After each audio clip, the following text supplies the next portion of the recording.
اور انہوں نے کہا کہ ملک کو آگے بڑھا. لیکن ہمارے ملک کی یہ بدقسمتی ہے کہ یہاں پہ جو سیاستدان آتا ہے وہ سب سے پہلے پچھلے کا پتہ صاف کرتا ہے، پھر اپنا راستہ ہموار کرتا ہے اور پھر اپنی منزل کی جانب گامزن ہوتا ہے. اور وہ جو منزل ہے، بدقسمتی یہ ہے کہ وہ کوئی عوام کی فلاح و بہبود نہیں ہوتی، بلکہ وہ منزل ہوتی ہے اپنے خاندان کو سنوارنا، اپنی فیملی کو سنوارنا، اپنی پارٹی کو درست کرنا. اور پاکستان پیپلز پارٹی اور پی ایم ایل این، یہ دونوں جماعتیں یہی کر رہی ہیں.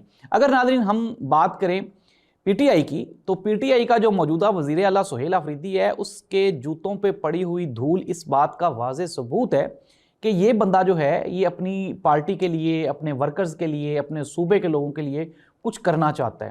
لیکن یہاں پہ تو اس کی ملاقات ہی نہیں عمران خان سے کروائی جا رہی، تو بقایا اس کے مطالبات کیا مانے جائیں گے؟ ناظرین، 28ویں آئینی ترمیم کی تیاریاں زور و شور سے جاری ہیں.